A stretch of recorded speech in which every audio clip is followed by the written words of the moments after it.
Bonjour, c'est Marie-Ange de Macadam 38. Aujourd'hui, nous allons enfin faire une couverture telle que je l'ai fait, c'est-à-dire sans raccord et de manière à pouvoir faire de grandes dimensions. Typiquement, pour faire la couverture de ce cartable, vous voyez qu'il faut pouvoir faire tout ceci et vous pouvez constater qu'il n'y a aucune démarcation. De même, pour faire ce grand type d'album où on a besoin d'une grande dimension de papier. Alors, pour cela, j'utilise de la tapisserie. C'est cela mon secret. Alors, nous en avons plusieurs modèles. Donc, je les chine.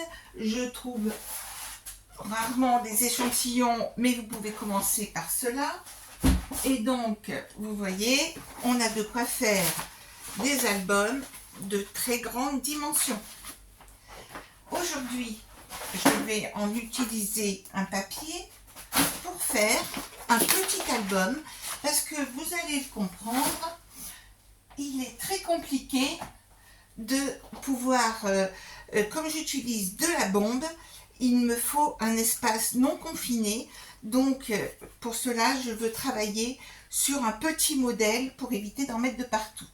Donc, nous allons faire cette petite couverture d'album et vous allez le comprendre, même si c'est plus grand, cela ne pose aucune difficulté. Donc, c'est parti pour cette couverture d'album. Première chose, la structure. La structure, j'utilise là aussi quelque chose d'un peu inhabituel, à savoir carton à pizza. Là, en l'occurrence, c'est un très grand carton, mais on peut aussi utiliser de la vraie cartonnette achetée dans le commerce. On peut se servir des dos de certains blocs que vous connaissez bien aussi. Mais moi, j'ai utilisé des cartons à pizza que vous pouvez trouver quand même très facilement. Il suffit de les nettoyer pour certains. Moi, je les achète neufs, mais c'est une autre histoire. Donc là, je vais découper dans mon carton à pizza deux morceaux qui font 17 par 17. Ça, j'en découpe deux. Plus la tranche qui fait 6 par 17. J'obtiens ceci. Alors, voici 17 par 17 et la tranche de 6. Petit détail, il se trouve que j'ai aussi un bon massicot avec un disque, une roulette, et qui permet de découper directement sans utiliser de cutter. Et ça, ma foi, c'est quand même très pratique de pouvoir découper facilement ces cartonnettes. Une fois que j'ai découpé ça, je vais prélever aussi sur un des rouleaux de tapisserie que j'ai beaucoup aimé, et c'est ça qui m'a donné envie de faire cet album. Et là, c'est un énorme rouleau, j'en ai pour jusqu'à la fin de mes jours, qui a une bonne structure, qui permet de ne pas voir les défauts quand il y en a. Et donc, j'ai découpé un morceau comme ceci, et qui va mesurer ce morceau 21 par 45. Une fois que vous êtes menu de cela, nous allons pouvoir commencer. Alors, j'éloigne mon matériel, puisque là, nous allons utiliser une bombe de colle. Et donc, je vais me positionner très proche de la bombe. D'habitude, je m'éloigne un peu, mais je veux éviter d'en mettre de partout. Donc, je secoue un peu. Avant, puisque c'est une première fois pour vous, on va prendre un repère. On va se mettre à 2 cm du bord. On va tracer une ligne. Comme ça, vous serez sûr de ne pas faire de bêtises. À savoir, c'est une règle qui a des graduations en plus comme ceci. Donc, je peux facilement repérer les 2 cm. Sinon, vous mesurez 2 cm, 2 cm, et puis vous repérez seulement sur deux côtés, vous repérez des lignes pour pouvoir positionner votre structure ensuite sur le papier. Nous allons donc maintenant vaporiser en essayant de ne pas en mettre trop sur tout le pourtour de 2 cm. Alors c'est parti, je vaporise par des petits va-et-vient comme ceci. Voilà, je mets une petite couche dans l'autre sens. Alors vous ne le voyez pas là, mais on voit bien qu'il y a bien un film de partout. Je le pose de côté. Il faut que ça sèche au moins 5-10 minutes. Et même au bout d'un quart d'heure, ça tient toujours. Donc là, je vais faire sur la partie...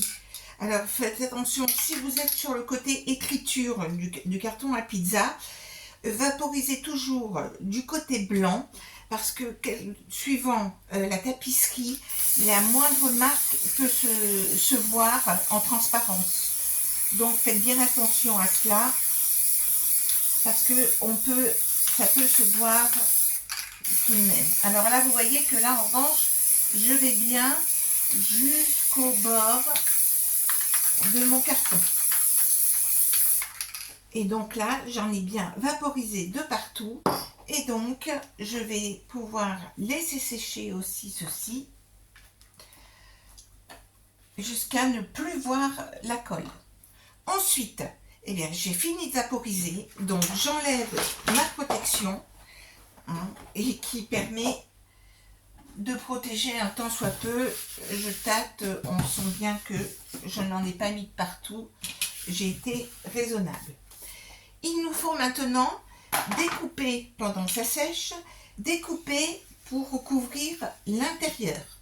Pour recouvrir l'intérieur, il va nous falloir un morceau qui fait 16 par 29,7. Donc, vous aurez compris, on prélève dans une feuille A4. Et un autre morceau qui va faire 7 par, non pas 7, 10,5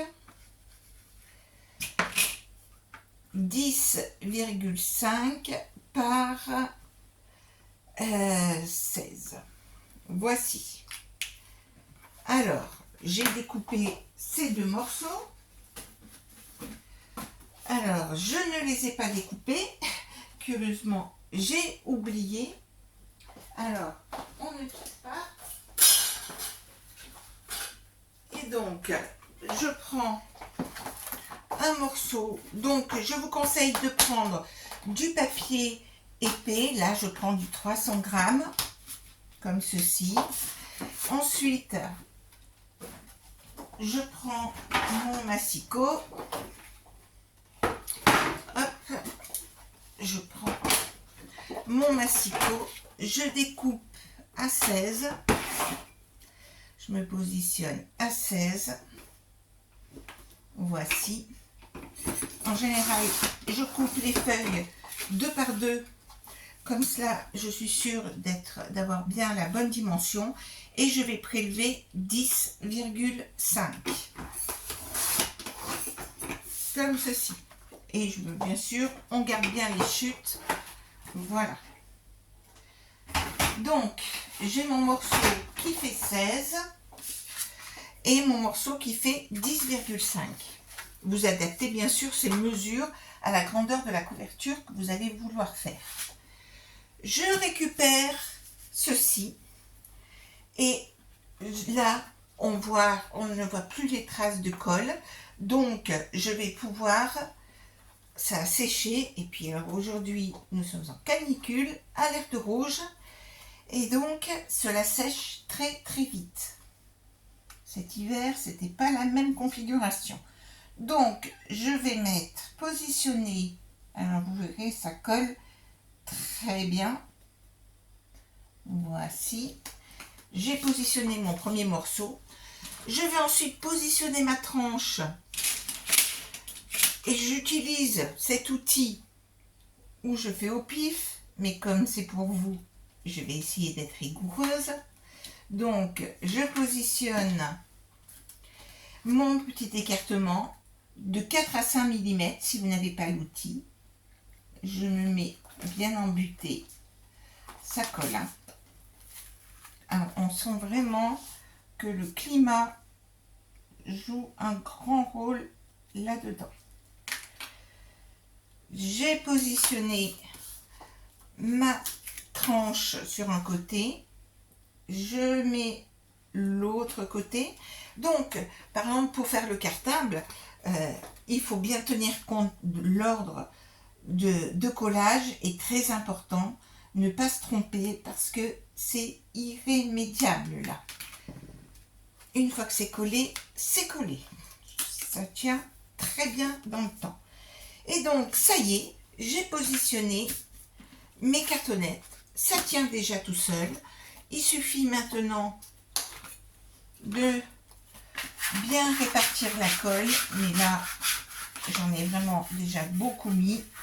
Et donc, ici, on sent que c'est déjà bien. Avec la colle, là, ça marche vraiment impeccable. Et ça fait vraiment un travail très soigné. Ensuite, il va nous falloir couper les angles, comme dans toute bonne couverture qui se respecte. Donc, il y a cet outil magique que vous pouvez aussi fabriquer, hein, l'équerre d'angle. Vous pouvez en faire une en carton. J'en ai plusieurs, hein, on s'en sert tellement souvent. Vous pouvez aussi le faire simplement à la règle en mesurant. Et là, je me rends compte que mon cutter a disparu. Ne bougez pas, je vais vite le chercher. Le voici. Pardon. Et donc, je positionne bien l'angle et je coupe. Je me positionne, attention, ça colle un peu. Je me positionne bien comme il faut. Je coupe. Donc, il s'agit de laisser 2 mm à peu près entre le carton et le papier. Hop, je coupe. Et de l'autre côté, le dernier, je coupe. Si vous regardez, il reste environ 2 petits millimètres ici. Ensuite, on va utiliser le double face action qui suffit pour ce travail puisque cela sera de nouveau recouvert par du papier, si bien que cela tient et qu'il n'y a pas de souci parce que ensuite nous mettrons de la colle. Inutile de prendre un scotch très efficace. Là, celui-ci va très bien pour cet usage. Alors, je mets simplement une bande de scotch 12 mm. Hein. Ensuite, je mets bien mes 4 coins. Alors, vous avez vu, hein, pour couper le scotch double face, surtout celui-ci, cela va tout seul. Grâce à la technique du petit coup de poignet là qui va bien. Je vais bien le coller.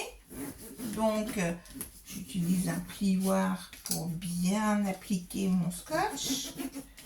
Voici. Puis, je commence toujours, et je trouve que c'est ça qui fait le plus joli. Donc, j'enlève mon scotch, ma partie double face. Voici. Et je vais commencer par abattre les côtés. Donc, mon papier est assez souple, hein, donc on n'a pas besoin de faire des grosses choses très compliquées avec un plioir, etc. Là, je me positionne comme ceci et je rabats simplement en tendant comme ceci.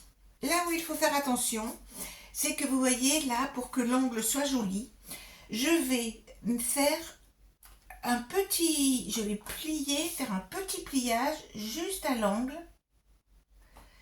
comme ceci. Je vais vous montrer de plus près, peut-être. Ici, si vous regardez, on a un petit rebord qu'il vaut mieux pré-plier pour que le pliage soit plus joli.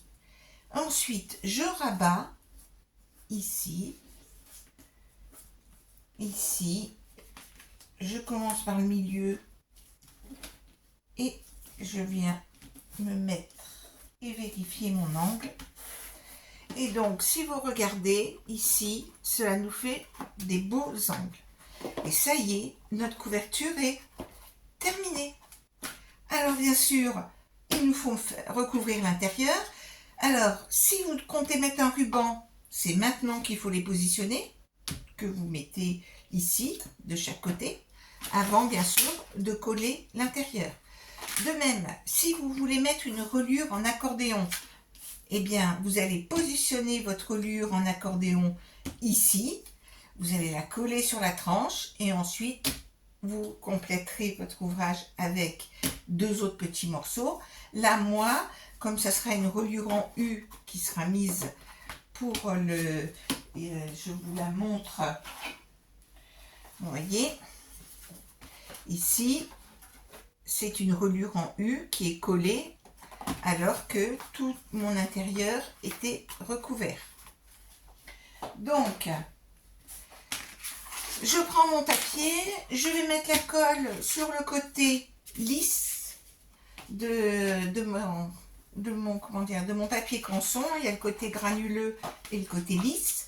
Et donc, même si là vous avez les inscriptions de pizza très vives et tout, je l'ai fait sur de nombreux albums.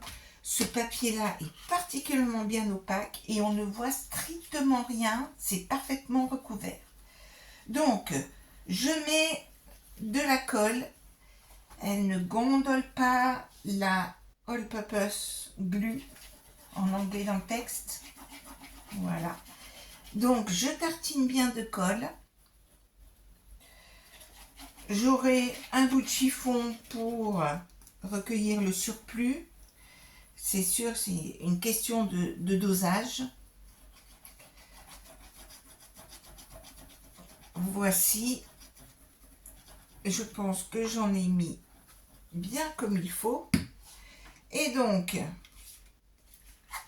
je retourne, je positionne. Alors, je positionne déjà, hop, je pose, hein, et ensuite l'autre. Là, comme j'ai mis de la colle, eh bien, je vais pouvoir bouger les choses. Et alors, tout de suite, je la répartis. Donc, vous voyez qu'ici, on voit la colle sort par les côtés. C'est important de la répartir de partout. Donc, je répartis en essayant d'être, bien sûr, le plus droit possible. Alors, vous voyez, ça bouge, hein, donc c'est ça qui est bien. Ça permet de répartir la colle, d'ailleurs, en bougeant un peu. Donc, je fais ce premier passage-là de répartition de la colle. Même au chiffon, on appuie bien de partout, comme ceci. Alors, j'aime pas, je vois une petite trace là. Allez, on va dire que c'est bon. Alors, avant que ça ne sèche, je vais repérer. Ici, on a notre pli, ici.